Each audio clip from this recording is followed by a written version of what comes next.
स्वागत है आपका एक नए वीडियो में। होपफुली आपको लास्ट वीडियो पसंद आया होगा। अगर आप लोगों ने नहीं देखा है तो एक बार आप चेक कर सकते हैं। उसमें मैंने GS2 पेपर पे डिस्कस किया है और कि कैसे मेरे नोट्स और पेपर के क्वेश्चंस में मिसमैच था या फिर वो हेल्पफुल थे नोट्स, और जो प्रेडिक्शन थी उसके अकॉर्डिंग पेपर आया या थोड़ा अनकन्वेंशनल पेपर था, मेरा एक्सपीरियंस कैसा था, ये सब मैंने उसमें डिस्कस किया। यही सारी चीज़ें हम पेपर 3 के लिए इस वीडियो में डिस्कस करने वाले हैं। तो आप अगर इंटरेस्टेड हैं तो आप सुनते रहिए, और अगर कोई भी डाउट आपको बीच में आए और कुछ भी क्वेश्चंस हो तो उनको आप कमेंट बॉक्स में जाके पूछ सकते हैं। मैं कोशिश करूँगा कि नेक्स्ट वीडियो में वो सारे क्वेश्चंस के आंसर दे पाऊँ। तो शुरू करते हैं। हाँ, GS3 पेपर के बारे में मैं आपको बता दूं कि ये पेपर मतलब इसमें इस बार कोई भी बाउंसर नहीं था। जैसे हमेशा हर साल GS3 पेपर में कुछ ना कुछ ऐसा क्वेश्चन होता है जो किसी को नहीं आता। तो इस बार ऐसा कोई क्वेश्चन नहीं था। तो और जब कोई ऐसा क्वेश्चन होता है कि जो किसी को नहीं आता तो इसका नुकसान किसी को नहीं होता, उसका फ़ायदा ज़रूर हो जाता है। क्योंकि तुमको अगर एक क्वेश्चन आता ही नहीं है तो तुमको 19 क्वेश्चन करने हैं, और वो एक क्वेश्चन से किसी कुछ फ़र्क पड़ नहीं रहा। तो वो टाइम मैनेजमेंट में हेल्पफुल हो जाता है कि तुम कुछ उसमें इंस्टेड ऑफ राइटिंग बुलशिट और एनीथिंग, आप उसमें कुछ ही मत लिखो, खाली छोड़ दो। बट इस बार ऐसा नहीं था। इस बार सारे क्वेश्चंस में सबके पास कुछ ना कुछ लिखने को था।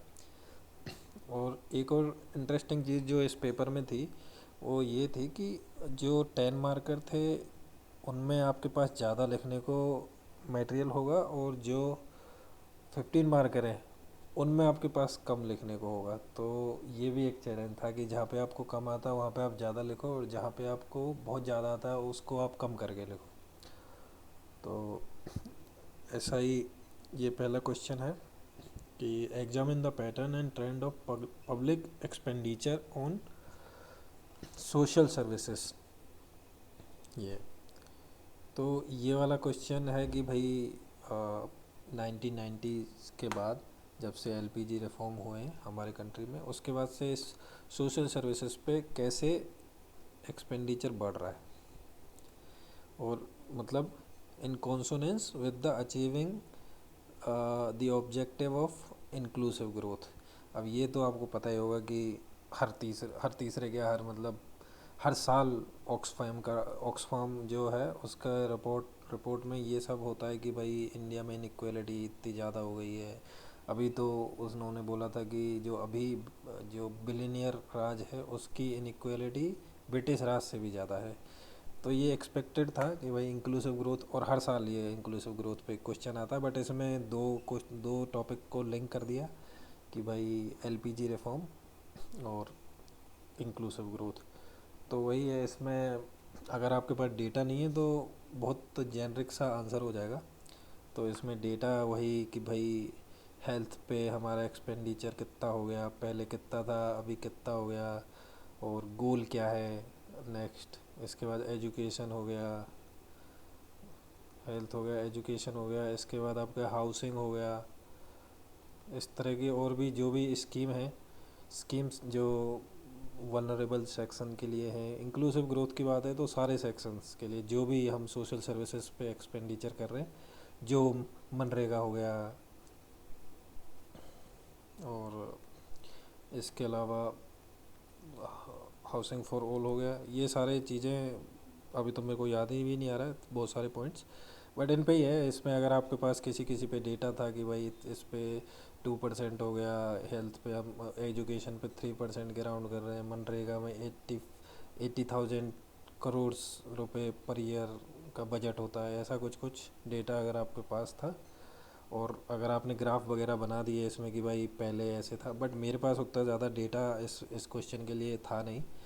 तो मैंने भी लिखे हैं कुछ डेटा, जो करंट डेटा थे वो मैं लिखा, बट पास्ट का डेटा उतना लिख नहीं पाया। और उतने 6-7 मिनट का, क्योंकि ये पेपर काफ़ी लेंदी था। इस पर मैं आपको बताऊंगा कैसे आगे आप हम क्वेश्चन डिस्कस करेंगे कि ये क्वेश्चंस देखने में 20 क्वेश्चंस है बट है ये बहुत ज़्यादा। और एक क्वेश्चंस के सब पार्ट इतने ज़्यादा है कि उन सबको एड्रेस करने में टाइम ज़्यादा लगता है। मतलब अगर एक क्वेश्चन पूछा है, जैसे हम बात करें इसी की कि भाई what are the causes of persistent high food inflation in India, तो इस वाले क्वेश्चन में ये वाला रीज़न तो इसके तो सबको ही पता था कि भाई क्यों है हाई फूड इन्फ्लेशन, बहुत पिछले 2 साल से यही चल रहा है। और अगर इसमें आपको डेटा भी नहीं पता तो भी आप रीज़न तो बता ही सकते हो कि फूड इन्फ्लेशन के जनरली रीज़न क्या हो सकते हैं। और इसके बाद comment on the effectiveness of monetary policy of RBI to control this type of inflation.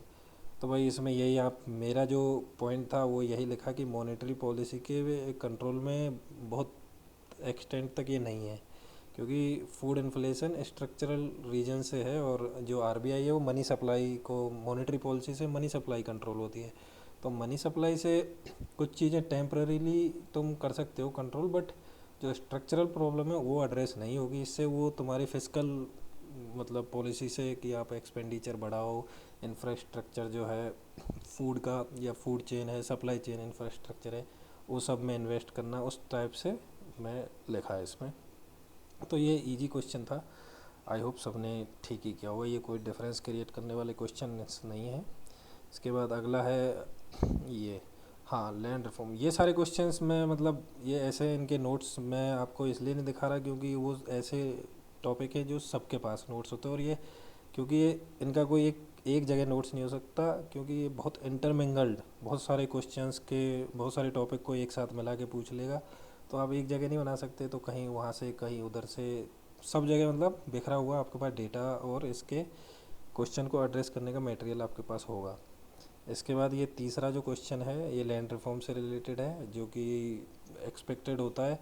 But इस बार ये लैंड रिफॉर्म इसने ये नहीं पूछा कि भाई क्या प्रॉब्लम है, क्यों किया, क्यों नहीं किया। इन्होंने ये पूछ लिया कि भाई कौन से फैक्टर्स थे जिससे ये सक्सेसफुल हो गया, है ना, in some part of the country.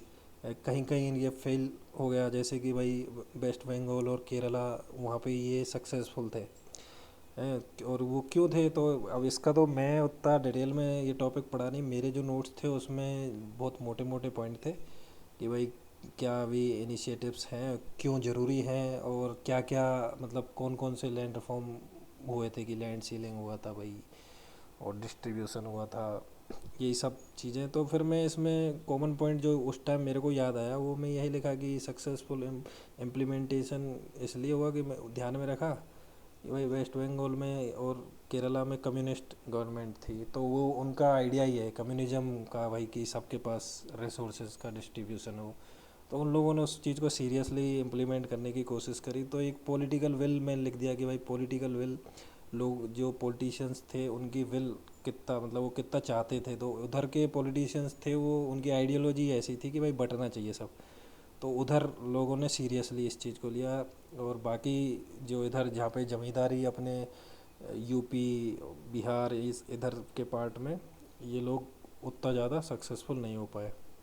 और दूसरा मैं एक रीज़न दिया कि भाई भूदान और ग्रामदान जो मूवमेंट चलाए थे विनोबा भावे ने, वो भी बहुत इसमें हेल्पफुल थे। इसके अलावा यही यही बोला कि अच्छा एडमिनिस्ट्रेशन था वहाँ पे, करप्शन नहीं हुआ, ज़मींदार और जो पॉलिटिशियन है उसका नेक्सस नहीं था, उस टाइप से कुछ कुछ बना के लिखा। मेरे पास इसका बहुत स्पेसिफिक कंटेंट नहीं था, उतना डिटेल में पढ़ा भी नहीं था, बट ठीक ठाक पॉइंट लिख दिया हुआ, एवरेज आंसर तो हो ही गया। Explain the role of millets for ensuring health and nutritional security. अब ये तो भाई तो दो पिछले 2-3 साल से एक्सपेक्टेड क्वेश्चन है। ये तो G20 में भाई मिलेट ही मिलेट हो रहा था, हर चीज़ में मिलेट, और तो उस टाइम पे ये सब ने पढ़ा ही होगा, तो इसका कोई ऐसा चैलेंजिंग नहीं था, ये इजी क्वेश्चन था। हाँ अब देखो ये मैं बता रहा हूँ, अब ये क्वेश्चन है 4 नंबर, अब ये एक लाइन का क्वेश्चन है, explain the role of millet and ensuring for ensuring health and nutritional security, ये भी 10 मार्क है। अब देखो आगे के क्वेश्चन देखो, इसको लिखना बहुत ईजी है, इसको आप एक फ्लो में लिख जाओगे। आप मतलब टाइम जितना लगना चाहिए 7 मिनट से कम में लिख दोगे ईजीली। बट इसका अगला क्वेश्चन है, what is the present world scenario of IPR with respect to life materials although India is second in the world to file patent, still only a few have been commercialized, explain the reason behind this less commercialization। हाँ तो ये वाले question में अब सबसे पहली बात तो ये थी कि लाइफ मटेरियल्स क्या होते हैं। अब लाइफ मटेरियल में उस टाइम पे जो समझ में आया कि भाई यही जीन्स जीनोम और तुम्हारे डीएनए और कार्ड थेरेपी और इस टाइप की जो चीज़ें हैं जो भाई जो बायोलॉजिकल मटेरियल से रिलेटेड हैं उस टाइप की चीज़ें मान के और लिखा है इसमें। एकदम मेरे को एग्जैक्टली आइडिया नहीं था कि ये क्या कहना चाह रहा है। और what is the present scenario, मतलब कि भाई प्रेजेंट वर्ल्ड सिनेरियो क्या है, ये भी मेरे को इस वाले पार्ट का उतना आइडिया नहीं था। उसके बाद आगे वाला जो पार्ट था, दो although India is second in the world in file patent still only a few have been commercialised. ये देखो ये वाला फैक्ट जो है इससे रिलेटेड कुछ ही दिन पहले ही, मतलब कि मेन से शायद पिछले ही मंथ में ये डिस्कशन में था। जैसे मैं आपको दिखाता हूँ, ये मेरे पास रहा होगा, ये कुछ कुछ ऐसा न्यूज़ में था कि भाई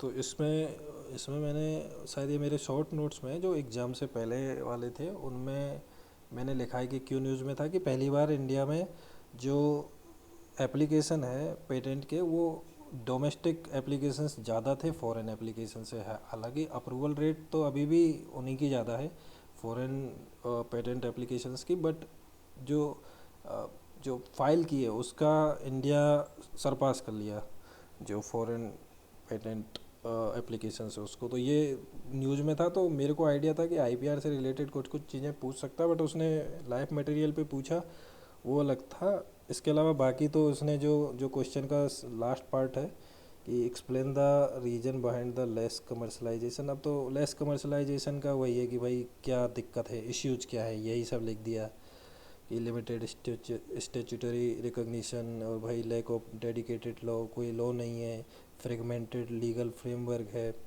और इसके बाद ये लॉ कमीशन के रिकमेंडेशंस थी कि भाई डेडिकेटेड लेजिस्लेशन होना चाहिए, स्पेशलाइज्ड इन्फोर्समेंट मैकेनिज्म होना चाहिए, ये सारी चीज़ें।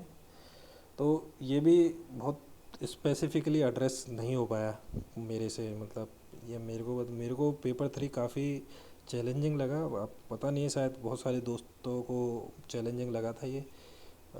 तो ये वाला क्वेश्चन कुछ लोगों को इजी लगा, शायद उन लोगों की प्रिपरेशन ज़्यादा अच्छी थी। इसके बाद 6 नंबर क्वेश्चन है, what is the technology being employed. ये इलेक्ट्रॉनिक टोल कलेक्शन, वो जो अभी न्यूज़ में था भाई कि satellite based toll system India में आने वाला है। तो ये वाला क्वेश्चन मैंने फोरम के AWFG में सेम टू सेम क्वेश्चन उन्होंने पूछा था, वो मैं आपको दिखा देता हूँ, ये रहा। उन्होंने क्वेश्चन ऐसे पूछा था कि highlight the working mechanism of the new satellite based toll system. तो how can the new system plug the gaps in the FASTag system of toll collection. तो इट्स सेम, मतलब एग्जैक्टली वही क्वेश्चन है जो इन्होंने पूछा है। तो भाई ये तो पढ़ा हुआ था, कर दिया अच्छे से। इसके अलावा नेक्स्ट क्वेश्चन था कि industrial pollution of river water is a significant environmental issue in India. हाँ भाई ये बात एकदम सही है, ये सबको पता है, सब बता दिया। Discuss the various mitigation measures to deal with this problem and also the government initiative. अब ये भी कर दिया सेकंड पार्ट भी, बट द इनिशिएटिव्स का मेरे को उतना ज़्यादा आइडिया नहीं था। मैं कोई वही प्लास्टिक पोल्यूशन से एड्रेस करने वाले सॉलिड वेस्ट वाले जो रूल्स थे और प्लास्टिक वेस्ट रूल्स और producers responsibility something like that वैसा लिखा। और इसके अलावा फिर मैं ये सब GCRA वाला मैं कर दिया, GRCA शायद वो है, ग्लोबल रिवर सिटी अलायंस। ये मैं डिस्कस कर दिया था लास्ट में कि भाई मुझे लगा कि कुछ तो करंट में तो COP28 जो हुआ था उसमें ये वाली चीज़ हुई थी, तो करंट से रिलेट करने के लिए बस ये पॉइंट मैं डाल दिया। तो बाकी बहुत अच्छा आंसर वो भी नहीं था, एवरेज सा ही आंसर था। इसके बाद क्वेश्चन था ये आपका EIA वाला क्वेश्चन इजी था फर्स्ट पार्ट, और मेजर प्रोजेक्ट मतलब कि कैसे भाई इन्फ्लुएंस करते हैं। तो यही है कि यार उनका वो अवेयर करते हैं लोगों को, जनता जनार्दन को, कि भाई ये इससे ये नुकसान होगा, इससे ये फ़ायदे होंगे। थोड़ा रिस्पॉन्सिबल बनाते हैं, अकाउंटेबल बन जाते हैं जो भी कंपनीज होती हैं या गवर्नमेंट होती है वो, ये सब कि भाई कुछ गलत ना करें, सारे रूल ऑफ लॉ फॉलो होता है, सारे रूल्स एंड रेगुलेशंस फॉलो होते हैं। एनवायरनमेंट के जो हमारे गोल्स हैं उनको ध्यान में रखा जाता है, यही है मतलब इन एनजीओज का मतलब इनका रोल यही है। पार्टिसिपेटरी जो पार्टिसिपेशन इंश्योर करते हैं ये लोग। अब ये बोला है कि site 4 examples with all important details.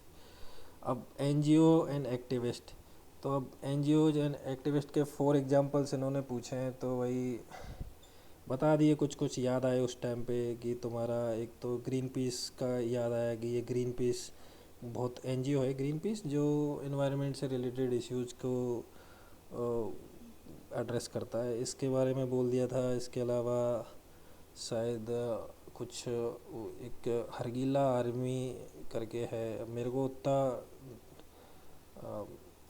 एकदम एग्जैक्टली आइडिया नहीं था, तो जो मेरे को याद आ रहा था शायद मेरे को एमसी मेहता एक्टिविस्ट जो लॉयर है शायद एमसी मेहता, उनका नाम भी शायद मेरे को याद आया था। और एक जो अभी जो सुप्रीम कोर्ट में केस हुआ था ये जी ग्रेट इंडियन बस्टर्ड से रिलेटेड, उसमें रंजीत सिंह जो हैं वो केस के नाम में ही है, तो मेरे को आइडिया नहीं था बट मुझे लगा कि लॉयर इनके नाम पे है, तो इन्होंने ही उसको वहाँ पे चैलेंज किया होगा, तो ये भी एक एक्टिविस्ट ही हो गए एनवायरमेंटल जो कि ईआईए को इंश्योर कर रहे हैं। और इस तरह से मैंने कुछ कुछ एग्जांपल दे दिए, 4 से ज़्यादा ही लिख दिया कि जो तुमको अच्छा लगे लिख लो। चिपको एक लिख दिया था, हालांकि चिपको मेरे को नहीं लगता कि बहुत एप्ट एग्जांपल होगा क्योंकि ये काफ़ी पहले आया था। उस टाइम ईआईए का कॉन्सेप्ट शायद लीगली हमारे सिस्टम में नहीं था क्योंकि ईआईए 2006 में एक्ट के रूप में बना है। तो इसके अलावा हमारा ये है भाई डिजिटल ये digital personal data protection act. यहाँ ये वाला ये सबको एक्सपेक्टेड था, ये तो मेरे भी नोट्स में था ही। ये मैं दिखा देता हूँ आपको, पता था कि ये तो सबको ही आइडिया रहा होगा, पिछले 2-3 साल से ये चल ही रहा है, हमेशा तैयार करवाते हैं, कोचिंग वाले भी तैयार करवाते हैं। और ये वाला क्वेश्चन ये रहा डीपीडीपी एक्ट, तो इसमें सारा ही क्वेश्चन कम से एड्रेस हो गया कि भाई क्या ये पूछना चाह रहा है। ये कह रहा है कि भाई सैलिएंट फीचर्स, भाई इसके सैलिएंट फीचर ये हैं और ये इनका डिस्क्राइब करवा रहा है, तो अब इसमें क्या ही है, अब ये तो कर दोगे, उसके अलावा तुम चैलेंजेस भी लिख दोगे कि पूछा नहीं है बट वो लिखना ही होता है सब चैलेंजेस वे फॉरवर्ड सब, क्योंकि अब उतने में क्या ही करेगा आदमी, थोड़ा थोड़ा सब लिख देगा, ये सब याद भी नहीं रहे होंगे शायद, बट मैं कुछ कुछ इसको लिख दिया। बट हाँ इस ये वाला क्वेश्चन क्योंकि मेरा एंड में हुआ था तो इसमें मैं सिर्फ फीचर्स ही लिख पाया, मैंने वो पार्ट नहीं लिखा कि चैलेंजेस वगैरह, वो मेरे को लिखने का टाइम ही नहीं मिला, बचा ही नहीं। इसके बाद आता है 11 नंबर क्वेश्चन। मैंने क्वेश्चन अटैम्प्ट करना शुरू किया था, मतलब मैं 15 मार्कर पहले अटैम्प्ट करता हूँ, बट इस बार क्या हुआ कि 11वें जो 11th क्वेश्चन है उसमें हुआ ये कि मेरे को एग्जैक्ट इसने पूछा ना कि discuss the merits and demerits of the 4 labour codes in context of labour market reform in India, what has been the progress so far. तो मुझे आइडिया नहीं कि क्या प्रोग्रेस थी, वो पढ़ा नहीं मैंने, मुझे एक्सपेक्टेड नहीं लगा ये क्वेश्चन, क्योंकि मेंस से पहले यार तुम वही टॉपिक पढ़ते हो जो तुमको लगता है कि ये मेंस में आएगा।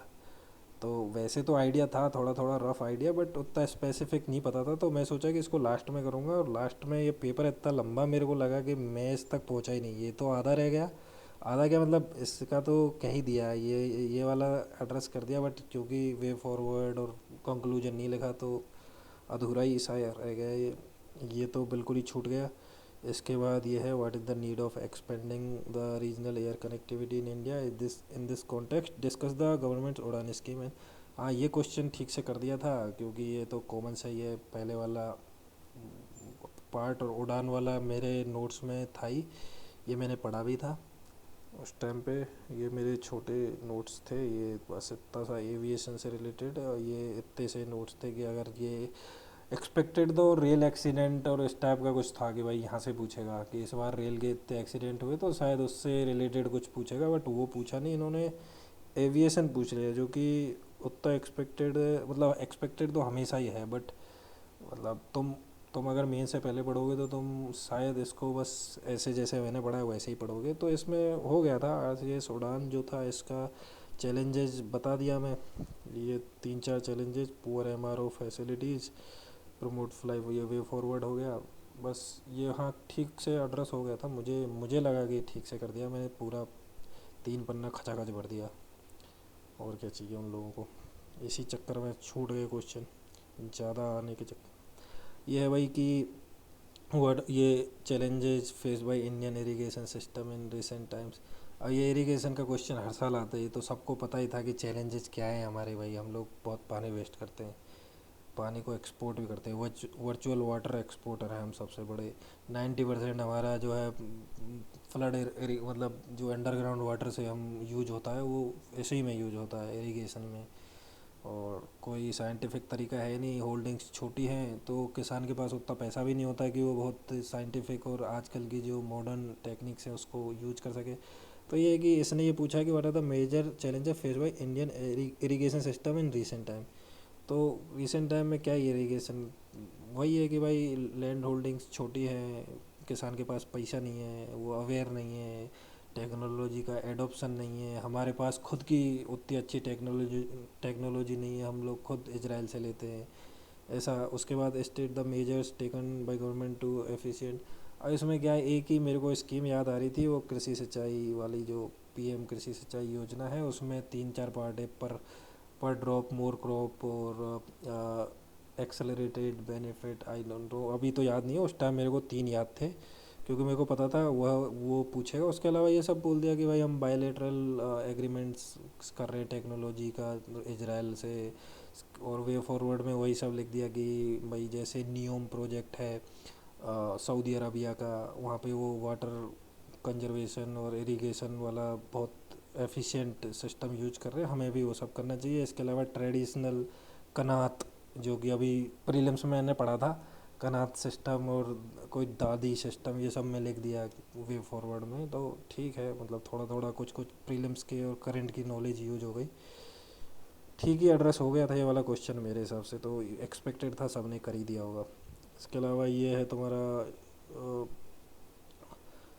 Stock for stabilising agricultural prices in India. Buffer stock की बात है तो बफर स्टॉक वाला भाई शांता कुमार कमेटी ने बताया था क्या क्या प्रॉब्लम है, एफसीआई को क्या करना चाहिए, खुद नहीं करना चाहिए, प्राइवेट को डिसेंट्रलाइज या फिर डेलीगेट कर दो उधर। और हमारे जो मॉडर्न तरीके से उनको स्टोर करना चाहिए, पुराने तरीके सीलोज में भाई कि उनका कोई छत वत नहीं, खुले में रख देते हैं, वेस्ट हो जाता है। अब 90,000 करोड़ का फूड हम वेस्ट कर देते हैं, पोस्ट हार्वेस्ट लॉस हमारे बहुत ज़्यादा है। वो सब को करने के लिए इम्पोर्टेंस वही है कि ये सब नहीं होगा, हमारे को ज़रूरी है। अभी इतना फूड इन्फ्लेशन हो जाता है, टमाटर का भाव उतना, ये सब उतना सब मैं टमाटर वमाटर का भाव तो नहीं लिखा, बट हाँ ये सब लिख दिया। What are the challenges associated with the storage of buffer stock. अब भाई वो चैलेंजेस भी वही है कि हमारे पास नहीं है एडिक्वेट बफर स्टॉक, मतलब और पुराने हैं, दीम लग जाती है, सड़ जाता है, ये हो जाता है। शांता कुमार कमेटी की जो रिकमेंडेशन है वो आप इसमें बोल सकते हैं। इसके अलावा मेरे पास ये लिखा था, मैंने शायद इसमें होगा नोट्स में, ये रहा, इसमें मेरे नोट्स हैं, इनमें ये था ही जो शांता कुमार कमेटी ने बोला था, रिकमेंडेड करा था कि ये करना भाई, ये सारी चीज़ें मैं लिख दिया। बाकी एकदम डायरेक्टली तो ये क्वेश्चन मेरे पास नहीं था, बट इसमें ऐसा कुछ है भी नहीं कि इसमें भाई हो सकता है कि बहुत अच्छा आंसर ना हो, बट एवब एवरेज आंसर हो गया था। अब ये the world is facing an acute shortage of clean and fresh water, ये भी एक्सपेक्टेड क्वेश्चन था, सबको पता था कि ये वाटर पे एक क्वेश्चन आएगा। जनरली पेपर 1 में एक्सपेक्टेड था, बट पेपर 3 में भी ठीक है भाई, पूछ लिया इन्होंने। कुछ भी आजकल ये लोग कर रहे हैं, 1 का 3 में पूछ रहे हैं, 3 का 1 में पूछ ले रहे हैं। हाँ तो ये वाला पार्ट तो ठीक है, हो जाएगा। उसके बाद इन्होंने ये पूछा कि alternative technology which can solve this crisis. अब कौन सी टेक्नोलॉजी है जो भाई शॉर्टेज मतलब क्लीन एंड सेफ वाटर की इसको सॉल्व कर सकती है। Briefly discuss any 3 such technology citing their की मेरिट्स एंड डिमेरिट। अब भाई ये केस स्टडी जैसा होगा एथिक्स की, है ना, आपकी प्रो और कौन बताने 3 तुम्हें ऐसी टेक्नोलॉजी। तो उस टाइम पे यार ये सब पढ़ के तो कोई नहीं गया, तो बस कॉमन सेंस से सबको वही याद आ रही थी कि भाई, मेरे को जो याद आई मैं तो बता देता हूँ, डिसैलिनेशन प्लांट्स होने चाहिए भाई समंदर के पास, है ना। अब इसके प्रो कौन्स हो गए कि ये इसका ट्रांसपोर्टेशन कॉस्ट बहुत ज़्यादा हो जाएगा जो हिंटरलैंड में ले जाने के लिए वाटर, वही सब। और इसके अलावा दूसरा एक आरओ होता है हमारा, रिवर्स ऑस्मोसिस, ये वाला बोल दिया। इसके अलावा फिर मैं अपने से इन्वेंट कर दिया, मेरे को पता नहीं है कि है कि नहीं, बट मैंने सोचा होता ही होगा। तो सोलर सोलर पावर्ड, ये जिससे तुम एवेपोरेट करके वाटर को और फिर ठंडा करके क्लीन करो, ऐसा solar powered water purification plant, something like that. ऐसा करके मैं लिख दिया। वैसे वो होता भी है, बट उतना उस टाइम पे भाई उतना टाइम तुमको ये 10-11 मिनट्स में करना होता है, 10.5 मिनट्स में तुमको एड्रेस करना होता है। तो तुम सोच नहीं सकते, जो उस टाइम आ गया आ गया, अदरवाइज तो पेपर छूटता चले जाएगा अगर इतना सोचने लगे। इसके बाद ये है भाई, व्हाट आर एस्टेरॉइड्स। अब ये कोई पढ़ के जाता नहीं, बट ये सबको पता है कि भाई ऊपर से पत्थर गिरते हैं, वही सब एस्टेरॉइड है ना। मतलब ऐसा नहीं लिखा, थोड़ा ठीक ठाक से जो बना के लैंग्वेज में लिख दिया। और मेरे से गलती ये हो गई इसमें कि ये एक्चुअल में इनका बेल्ट होता है शायद मार्स, या मार्स के बाद होता है ये बेल्ट। और मैं इसको इस, मतलब मुझसे थोड़ा ब्लंडर हो गया, तो कुइपर बेल्ट में लिख दिया कि वहाँ से आते हैं जनरली, बट ये सही नहीं है, कुइपर बेल्ट नहीं है। तो एग्जामिनर को गुस्सा तो आ ही सकता है, बट ठीक है, ये इतना सा पार्ट है तो उसमें वो समझ जाएगा कि ये लोंडे को याद नहीं रहा होगा। How real how real is the threat of them causing extension of life. भाई हाउ रियल, भाई रियल तो क्या ही है, मैं तो बोल दिया कि रियल तो है ही थोड़ी बहुत। ये पास्ट में जो तुम्हारे डायनासोर हैं ये उड़ गए, ख़त्म हो गए। इसके अलावा हमारे जो लोनर लेक है, लोनार लेक जो महाराष्ट्र में है, वो उससे क्रिएट हो गया। तो थ्रेट तो भाई काफ़ी रियल है, बट अभी इमीडिएट थ्रेट नहीं है, क्योंकि वो पता चल ही जाएगा। हमने ऐसे मशीन लगा रखे हैं जिससे idea. What are strategies have been developed to prevent such catastrophe. अब यार ये शायद एक एक साल पहले या लास्ट मेंस प्रीलिम्स में पता थी, कुछ उन्होंने बताए हुए। एलोन मस्क ये सब करता रहता है ये इस तरह की बातें, बट अभी तो मेरा जो ध्यान गया वो डार्ट पे गया था कि भाई डार्ट लिखना। और इसका इंट्रोडक्शन ऐसा लिया कि इसरो ने भी अभी प्लेनेटरी डिफेंस के लिए उन्होंने भी इंटरेस्ट शो किया है। वो न्यूज़ में था, प्रीलिम्स और मेंस के बीच में न्यूज़ में था वो। मैंने मेरे नोट्स में एकदम एंड वाला पॉइंट, सबसे लास्ट न्यूज़ जो मैंने अपने नोट्स में ऐड करी वो यही थी, इतनी सी ये रही। वही, ISRO wants to participate in planetary defence mission, इतना सा मैं लिखा था। और तो फिर मैं ये भी लिख लिया कि भाई डार्ट पूछ सकता है, कि अगर नहीं भी पूछा तो डार्ट के बारे में लिखना पड़ेगा, अगर ये इन्होंने इसरो का पूछ लिया तो। मैं ये सब याद कर लिया था कि भाई डार्ट का फुल फॉर्म क्या होगा, डबल एस्टेरॉयड डायरेक्शन टेस्ट, और फिर ये डीमोरफस और डिडीमोस, ये दो याद करके तो यही मैं उस आंसर में चेप के आ गया। उसके अलावा बाकी मैं टेक्नोलॉजी को बताने के लिए स्पेस तो छोड़ा, बट मैं बता नहीं पाया क्योंकि मेरे को कॉन्फिडेंस नहीं आ रहा था कि यार मैं सही लिख रहा हूँ। मुझे लग रहा है कि कुछ भी लिखने से बढ़िया है कि ठीक है एक ही लिख देता हूँ। तो देखो ये भी उतना, तो एक दो न्यूक्लियर बॉम्ब से वो भाई तोड़ दो उसको, ये सब और लिख सकता था, बट वो ठीक है, नहीं आया याद। I what is disaster resilience, what is the how is it determined. तो ये सब तो भाई ये तो सबसे आसान क्वेश्चन था कि सब नहीं पढ़ा होगा। तो ये तो नोट्स में जो एकदम फंडामेंटल नोट्स बनते हैं उनमें ही था। ये मेरे नोट्स हैं, उसमें मेरे 5-6 पन्ने के, 5-6 क्या मतलब जो 10 पन्ने के नोट्स होंगे मेरे डिजास्टर मैनेजमेंट के, उसमें ये थे। एक तो ये रहा जो वाई की वाई, व्हाट इज DRI। तो ये सब थोड़ा थोड़ा स्ट्रक्चरल नॉन स्ट्रक्चरल, ये तो अगर किसी को नहीं भी पता है तो भी वो बना ही देगा कि DRI का मतलब क्या है। इसके बाद ये सेंडाई फ्रेमवर्क है, तो इसमें पता था कि भाई 4 प्रायोरिटीज़ हैं, 7 टारगेट्स हैं। तो भाई 7 टारगेट, अब ऐसा तो कभी नहीं सोचा था कि भाई 7 टारगेट्स ही पूछ लेगा। ये था कि अगर कोई क्वेश्चन आएगा तो हम उसमें 7 सेंडाई फ्रेमवर्क का वो दे सकते हैं कि भाई उसको हमें अडॉप्ट करना चाहिए, उसको लागू करना चाहिए, ये सब। तो इसमें से एक आध कुछ मतलब पढ़ तो लिया था, बट वैसे याद नहीं, रटा नहीं कि भाई ये क्वेश्चन पूछ ही लेगा। ये था कि कुछ कुछ अगर पॉइंट आया तो सेंडाई फ्रेमवर्क लिख दिया जाएगा कि टारगेट्स को अचीव। तो इसमें लिखा है, बट एकदम साथ साथ में लिख दिया, बट साथ के साथ में वो एकदम सही नहीं है। कुछ खुद से अपनी मन की कहानी लिख दिया कुछ में है। एग्जामिनर को गुस्सा भी होपफुली नहीं आएगा, उसको समझ जाएगा कि यार इन बच्चों को कितना याद कराएंगे हम लोग। तो ये है, इसको भी कर दिया, बट उतना मतलब ठीक है। ये जो टारगेट्स हैं 7 टारगेट्स, उसमें से चलो मेरे 4 सही होंगे, 3 मैंने कुछ ऐसे ही बना दिए, तो बट इंटायरली गलत नहीं, वो भी रिलेटेड ही है घुमा फिरा के। और ये भाई flooding in urban areas is emerging, हाँ ये देखो ये तो सबको पता था, एवरीबडी न्यू दिस कि ये पूछेगा। और ये सारे कोचिंग के उसमें भी आया था। इसने लास्ट में ये पूछा है कि describe the policies and the framework in India that aims to tackle such floods. ठीक है भाई, ये कुछ सिटी प्लान्स होते हैं, वो इंटरलिंकिंग ऑफ रिवर्स टाइप से हो गया, वही सब और लास्ट में ये चिताल क्या ही है, जो भी जैसे भी प्रनाउंस करते हैं, ये कमेटी लिख दिया। और हुआ ये कि मैं इतना इसमें लिख दिया कि मेरा तो पेज ही भर गए तीनों, और मेरे को पूरा आंसर लिखने थोड़ा सा पॉइंट्स मेरे रह गए, तो भर ही गए तीनों पन्ने इतना, क्योंकि मैं डायग्राम ड्रॉ कर दिया। इन्होंने पूछे थे कि ये mention the features of 2 such major floods, तो इन 2 सच मेजर फ्लड्स के मैं भाई फीचर्स को मेंशन करते करते मैंने जो है पन्ना ही भर डाला, ध्यान नहीं रहा, मैं फ्लो फ्लो में खुश हो गया कि यार इसमें तो ऐसा कर दूंगा कि 15 में से मेरे को 16 नंबर मिल जाएंगे, इसी में ले तू यहीं से बन जाएगा आईएएस, ऐसा कुछ कर दे वो। तो एक ये वाला मैं डायग्राम ड्रॉ कर दिया। ये क्वेश्चन था हमारे उसमें, ये देखो ये रहा AWFG का क्वेश्चन था, तो ये मैं वहीं पे हमारे सर ने सॉल्यूशन में, मैं ये कुछ कुछ टॉपिक्स सारे सॉल्यूशन में नहीं देखे, कुछ कुछ टॉपिक्स के सॉल्यूशन देखे थे, जैसे डिजास्टर मैनेजमेंट, इंटरनल सिक्योरिटी के, तो उन्होंने उन सर ने ये सब डायग्राम बना के बनाया था, तो मैं अपने नोट्स में नोट डाउन कर लिया था कि एक तो ये मैं गुवाहाटी की फ्लड का बना दिया था, इसके अलावा फिर दिल्ली का बना दिया था, क्योंकि मेरे को याद मुझे लग रहा था कि ये सब डायग्राम बन जाएगा तो अच्छा लगेगा टीचर को, वही सब लिख दिया। वन वाटर अप्रोच सब ये सब करके आया हूँ।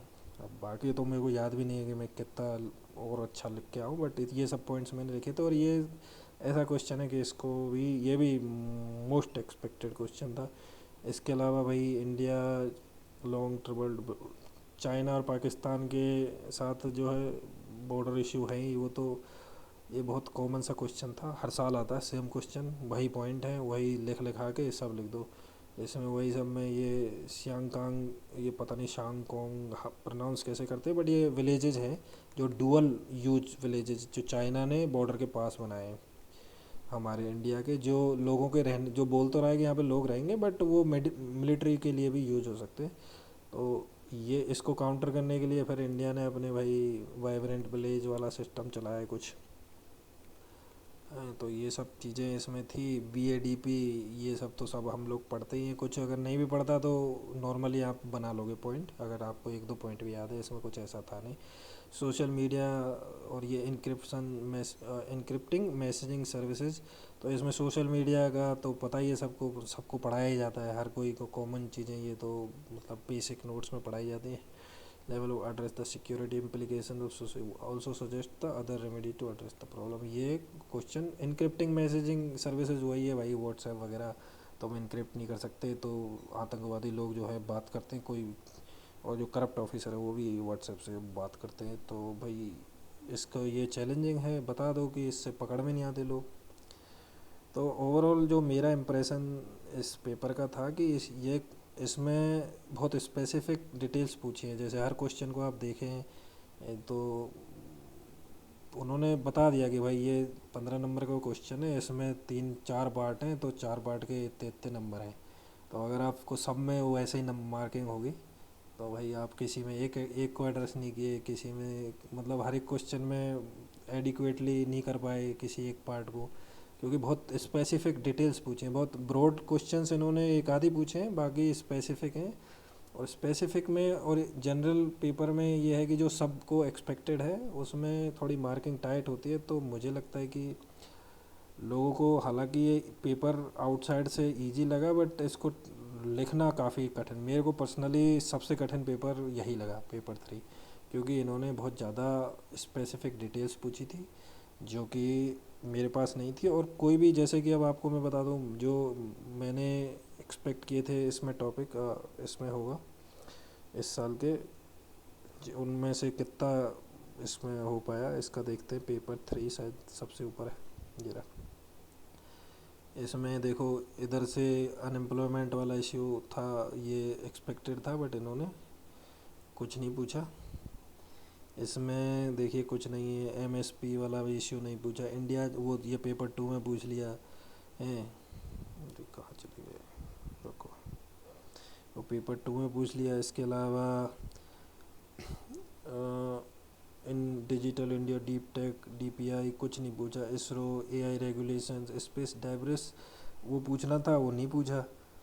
इसमें से देखो कोई भी साइंस टेक में से कुछ नहीं पूछा। ये सारे टॉपिक्स थे ये जो कि एक्सपेक्टेड थे, बट इन्होंने नहीं पूछा। आईपीआर का पूछा, बट आईपीआर को इन्होंने जैसे पूछा वैसा हमने एक्सपेक्ट नहीं किया था। मेरे को आइडिया था कि अभी जो एआई में आईपीआर का कैसे मतलब ब्रेक हो रहे रूल, अभी केस किया था रेडिट, न्यूयॉर्क टाइम्स ने गूगल पे कि भाई हमारा डेटा ये यूज कर रहे हैं जो कि प्रोटेक्टेड है, हमारा कॉपीराइट है उस पर, और ये लोग अपने एआई मॉडल को ट्रेन करने के लिए हमारा डेटा यूज कर रहे हैं, तो ये गलत है। ऐसा कुछ केस चल रहा है आजकल। इसके अलावा इसमें देखो ये सारी चीज़ें सब ने पढ़ी हैं, बट किसी को नहीं आया। ये ह्यूमन एनिमल इतना केरला में चल रहा था। ये the ex post facto clearance, EIA का ये वाला क्वेश्चन एक्सपेक्टेड था। Need right against climate change expected था। Need of a climate law, ये तो भाई 2-3 साल से चल ही रहा है। Pollution in Indian city, air pollution mostly expected था बट नहीं पूछा। अर्बन फ्लडिंग पूछ लिया, हाँ भाई एक तो पूछा ही। इसके अलावा जितने भी तुम्हारे डिजास्टर है वो तो इसमें से आए नहीं। और maritime security, piracy, fake deep और डीप फेक्स, ये सब ये देखो। तो ये सब, हाँ ये तुम बोल सकते हो कि कॉमन थे, तो ठीक है। मतलब बहुत, ये मैं सोच रहा था कि स्टैम्पीड पे क्राउड डिजास्टर पे आ सकता है बट नहीं आया। तो एकदम जो गैस सिलेंडर बनाया था वो तो फूट गया। कोचिंग्स के कोई नोट से डायरेक्ट कोई अगर बोल रहा है कि हमने पढ़ाए थे टॉपिक, किसी ने नहीं पढ़ाए भाई। मैं सारे देख के गया था, सब देख भी लिए।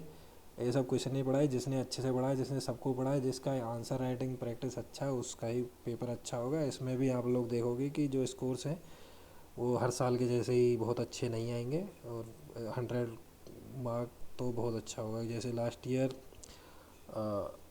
ईयर यहाँ पे अच्छा स्कोर, शायद हाईएस्ट स्कोर कुछ 108 या 110 के अराउंड था।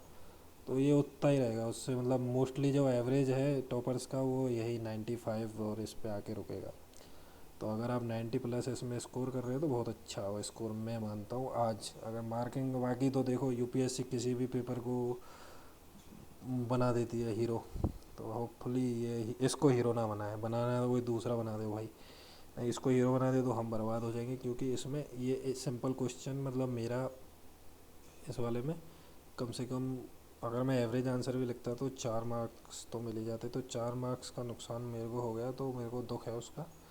होपफुली वो बहुत ज़्यादा डैमेज नहीं करेगा। और इसी के साथ हम पेपर 2 का डिस्कशन अभी यहाँ बंद करते हैं। मुझे आशा है कि आप लोगों को बहुत अच्छा लगा होगा वीडियो। आप लोगों को मेरे एक्सपीरियंस से कुछ आइडिया लग रहा होगा कि भाई पेपर में कैसे आपको प्रिपरेशन करनी है। नेक्स्ट 2025 के लिए आपको नोट्स पढ़ने हैं या फिर आपको न्यूज़पेपर पढ़ना है, या कैसे आपने शॉर्ट नोट्स बनाने हैं। मैं अपने नोट्स भी शेयर करूँगा होपफुली। मैं यही सोच रहा हूँ कि भाई अभी मेरे नोट्स की उतनी वैल्यू नहीं है। अगर मेरा कुछ एग्ज़ाम वगैरह निकल गया तो फिर मैं अच्छे से बोल पाऊँगा, अदरवाइज़ तो मैं भी आप ही की लाइन में खड़ा हूँ। बट मैं ये बोलना चाहता था कि डॉक्यूमेंट कर रहा हूँ मैं अपने आप को कि भाई मेरी फीलिंग्स ऐसी थी पेपर से पहले, रिजल्ट से पहले ऐसा मेरा पेपर हुआ था।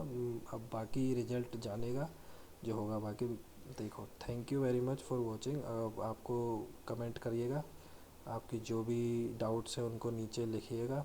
लाइक कीजिए, सब्सक्राइब कीजिए, मत कीजिए, ठीक है मैं तो बनाते रहूँगा। Thank you very much, bye. आपके लिए नेक्स्ट वीडियो में मैं लेके आऊँगा पेपर 1 और ऐसे, और उसके अलावा फिर बाद में देखते हैं कुछ मन किया तो वो भी डाल देंगे। Okay, bye.